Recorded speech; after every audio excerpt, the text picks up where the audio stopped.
It's Rick without the K. James presents In My Opinion Podcast.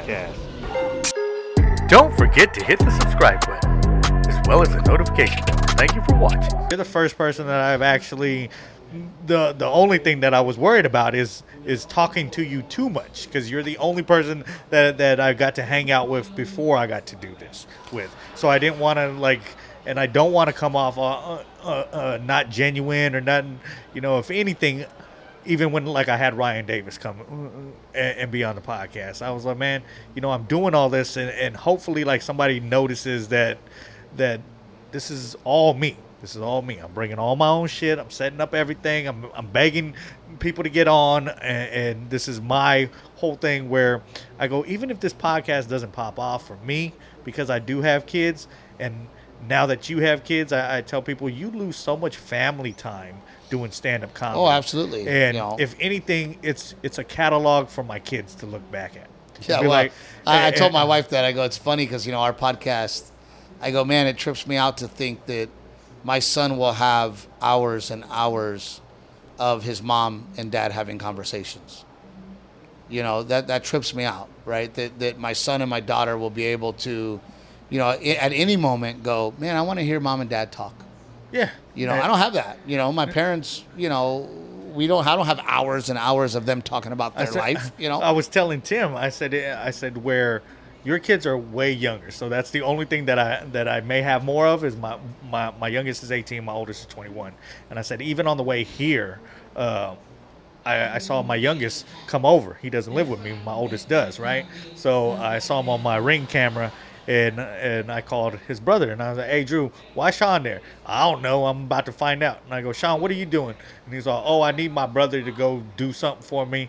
And I was all, where I knew it was probably some bad shit, yeah. Well, I was like, again, I got to be a parent, but they're also two adults, so I got to step back and let siblings be siblings. Well, but people and just tell them, hey, I had to remind them, you're 18. You go to regular jail now, so whatever you do, but it's stupid.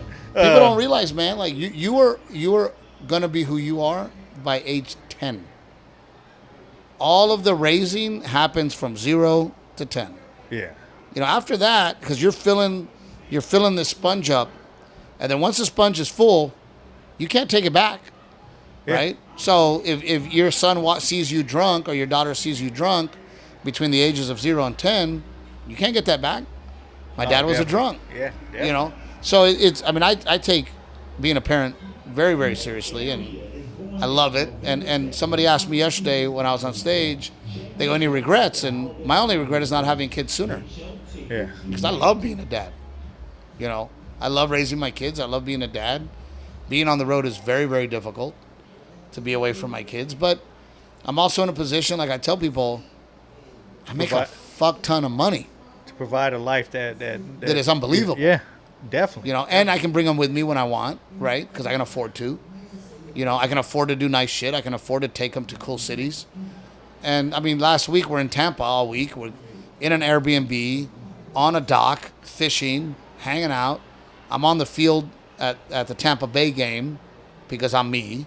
I got to bring my son, So, if you're that's got to be the benefit, though, because imagine if you would have had kids sooner and your comedy career wasn't where it is. Remember this. If you say yes to something, you are saying no to something else. Oh, definitely. That's bottom line. Yeah. Right? But like I tell my son, I go, buddy, I'm home Sunday, Monday, Tuesday, Wednesday, and almost all of Thursday. I don't fly out till Thursday afternoon. Buddy, dads don't get to do that. Even dads that stay home and don't travel, they get Saturday off and Sunday off. That's it. And they got to do all their chores on the days that they have off. I'm doing my chores when you're at school so that when you get home, I'm coaching Little League, I'm playing ball with my son, I'm coaching jiu-jitsu. You talk about that in your stand-up. I didn't want you to think, but I also don't know, what you're saying on stage right now, because you've got the hour coming out on Friday, right? So I didn't want to, when Jay was giving me a shit about it, I was like, man, I didn't want to tell the whole spiel because it's coming out maybe. Oh, no, this is new material. Oh, this is new material. Yeah, this will be filmed hopefully February, March to go out. So Hey, you're just banging them out, huh? I have to, man, and my life continues, and it's my way of having a sitcom, right? Every special that I have, which I'm on number 5 now, is a chronicle of my life, right? Because life grows and moves on. So, now this next special is about raising kids and how am I raising kids, and then I talk about my daughter at the end. Well, the next special I would assume is going to be about raising a daughter, right? So my life continues, and Did you plan it that way, or it's just happening? it's just that way? happening that way. Oh, okay. It's my first special, Grandpa Joe's son, was, hey, this is how I grew up as a kid. I'm getting engaged, getting married. Then we did Relatable. Relatable was, oh shit, I'm married, and here's all the things that go on with being married. And then we did Till Death, and Till Death was, hey man, I just had a son, and this is what it's like having a son. And then we did My Life in Quarantine, which was, hey, this is what my life in quarantine was like. This one's called I Speak Wife. This is more of, hey, this is what I'm going through right now. So it's just a volume 1, volume 2, you know what I mean? Yeah. I wanted to touch on one of the main. I can't even say that. Sometimes I get tongue twisted. And if you haven't noticed, I'm kind of doing like Bert does on his. Is I talk a lot too. So I apologize if I'm talking too much. But there's so much like going on where I'm like, man, I want to ask him this. So. But the one thing I did want to talk about is I heard it on both the podcasts. I heard it on Bert's podcast, and then I heard it on the Ghetto Boys too. And I said we briefly discussed it last night, where I talked about because it's the way I feel as well. When I hang out with other comedians that are of different nationality or ethnicities, right? They're like, oh, well, Mexicans, you guys have all your, and I'm like, no, it's even worse for Mexicans. And I'm like, not only do we not get along and collab on doing stuff in the comedy world, but we are not getting looked at as anything else when it comes to like Hollywood.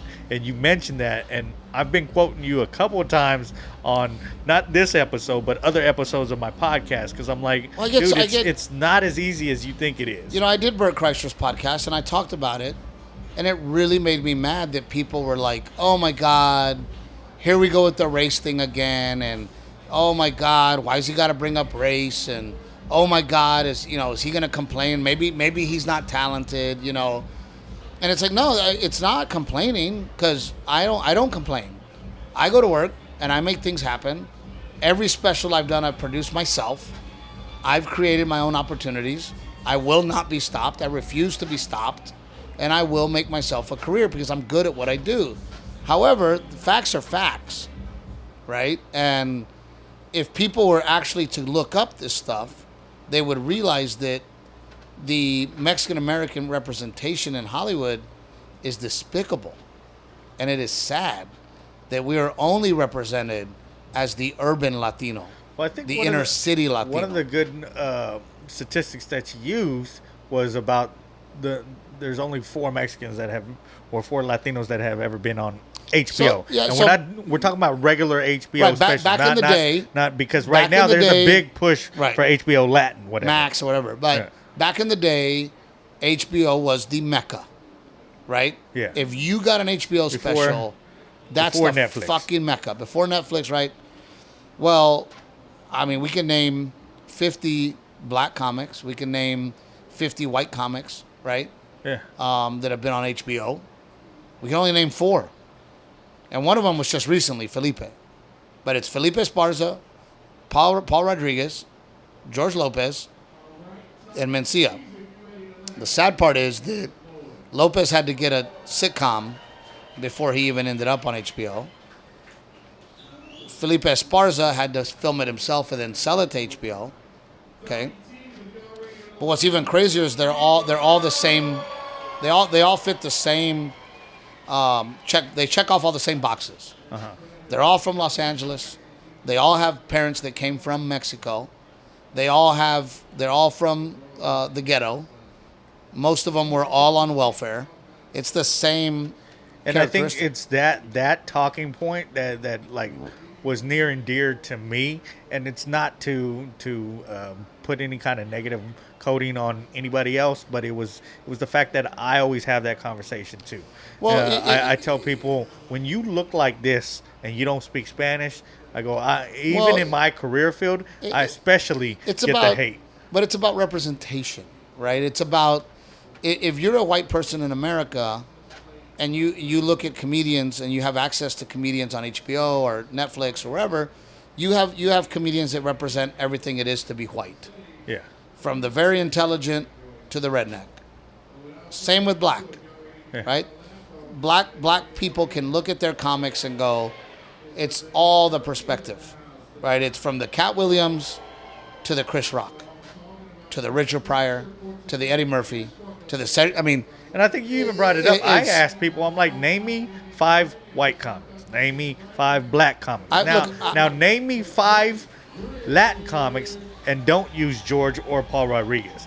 And you know how long it takes people to list 5 fucking Latin comics? They're like, We make up 20% of the population. Yet we make up 0.01% of speaking roles on TV and movies. So, and not only that, the speaking roles that we do get are us being the stereotype. So we don't have, I as a Mexican American, I can't look at, and my son, even more sad for my son can't watch TV and go, oh, see that guy on TV? He's like me. I never related to George Lopez. I don't relate to Felipe Esparza. I don't relate to Mencia. I don't relate to Paul. Because I didn't grow up with immigrant parents. I didn't grow up on welfare. I didn't grow up in East Los Angeles.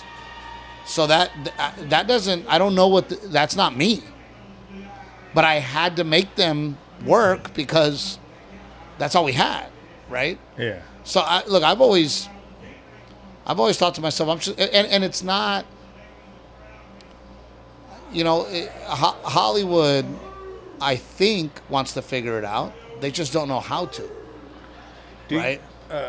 Another reason I brought it up earlier, you were watching that clip with Joe Coy, right?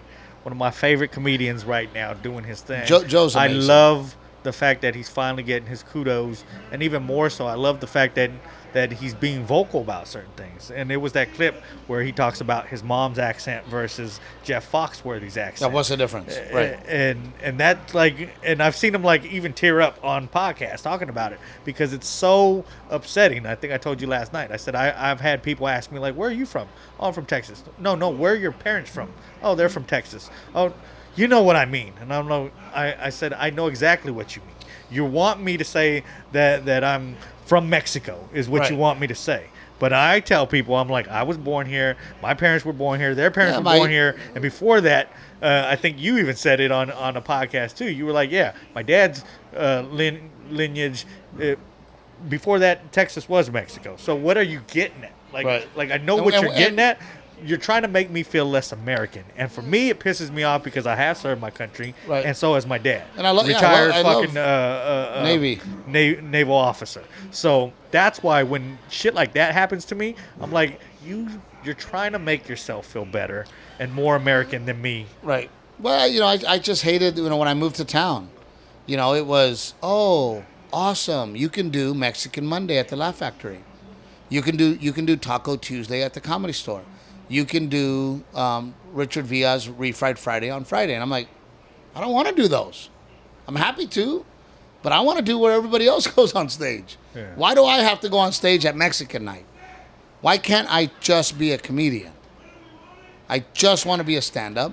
I just want to be, I want people to look at me and go, that guy's funny. Now, the crazy part, when I moved to back to Texas, I thought to myself, man, I'm going to kick myself out of the business, right? Uh-huh. I went, and my wife went to NYU. She was the best actor in the state. She went to NYU on a scholarship. She studied at Stella Adler, very prestigious acting school. Moved to LA, couldn't get a job because everything was accent. Everything was, can you speak Spanish? Everything was the maid. Everything was the sexy Latina. She couldn't get a job. We both moved to Texas. I'm talking to a guy, and he goes, "What do you want to do?" I go, "Man, I want to film this special. I want to call it Till Death." He goes, "Let's film it." White guy, let's film it. I'm like, "All right, let's go film it." He never said, "Oh, this is a perfect launch for Cinco de Mayo. This is a perfect launch for Hispanic Heritage Month." He was just like, "Yeah, me and my group, we want to film it. We think you're great." Texas. My wife walks in, boom, gets a national commercial auditioning in Texas. So obviously we're good at what we do because my wife she just booked another commercial in Texas. Living in LA, she couldn't book anything. My younger brother, who's an attorney now, but I think at the time, my older brother was working for the Border Patrol in El Paso, which is funny in itself, right? Like, Right. Oh, you got Mexicans trying to catch other Mexicans, right? But somehow my younger brother went to a photo shoot for the Border Patrol. So, something that they could have on their little flyers or whatever. And he goes, "Man, I've never felt so disgusted because they told me I didn't look Mexican enough." They were basically telling him, "Hey, go roll around in the dirt so we can take this picture of you." And I was just like, that's so sad. That sucks, Like, man. And I've just taken the attitude of, fine, I'll prove it. I will prove to you that there is a market for people like me. I will go out there and I will become a great stand-up and I will produce my own specials. And now I'm selling out arenas. I'm selling out theaters. Do you mind if we touch on that only because I know you're about to hit stage in a little bit? So I wanted to discuss, as I always do, just the fact that the self-production. I love the fact that anybody in this industry, it's all about what you could do for yourself. Yes, we might have help along the way, and I appreciate it. Like, I appreciate you being here. I appreciate all the greats that I've had on the podcast. But when it comes down to it, like I said, I'll go home, and nobody sees the time that it took me to drive here. Nobody saw the time that it took me to set up, put everything down, to edit, to do this, to do that. Buy the three cameras. Yeah. And, Exactly. The computer at home, trying to get my youngest son to edit for me. Hey son, this all that extra shit. But I think it's way more gratifying when it's all done because I didn't have to go and beg somebody else for something. So well, look, I find it so entertaining when I hear nowadays, "Oh, so and so's producing their own special. Isn't that amazing?" I'm like, bitch, I've been doing that since 2008 or 2012. I've been producing my own shit. I've been paying for my own shit. I've been self-distributing my own shit. So it's nothing new to me, but it came from necessity and it came from me, again, me going, okay, I'll do it. You ain't going to stop me. There is no stopping me. I will outwork every motherfucker. I know what I do is good and I know people want to see it. I'll put it out there myself, right? So it is very gratifying and it is cool to go. And again, I say myself. You can't say that because my wife has been in my corner. I have Brian Hart, writer, who's been in my corner forever. I have my family, encouraging. So it's not by myself, but I'm yet to have any commercial help, right? I'm yet to get that special with the billboards and the, coming to, But in this day and age, I could understand why a comic needed a late night spot 35 years ago, right, to make them somebody. But this day and age, we have a cell phone that you can pull up, do a TikTok, get a fucking million views, and do it. And that I love. I don't like the fact that some of these social media platforms can turn you off whenever they want. You know what I mean? I would hate to grow my social media platform and then them do what they did to Kanye because he's just crazy, right? Yeah, it's scary, right? Because that's your livelihood, and but you also have to, I didn't want to do TikTok. I was, my manager called me up and he goes, "Dude, you got to get on TikTok." And I'm like, "Man, it's a kid thing." And he's like, "Nah, man, you got to get on TikTok." Within 6 months, we were at 700,000 followers. And now we're at 930,000 followers. And I can't tell you how many people come to my shows and go, "TikTok. Saw you on TikTok. Found you on TikTok." So you have to use every avenue you can to try to show people what you do, and hopefully they fall in love with it, right? Because, the opposite is true, that stand-ups now work very hard on their social media and trying to go viral. They forget to work hard on the stage. So then they go, man, I put my clip out there.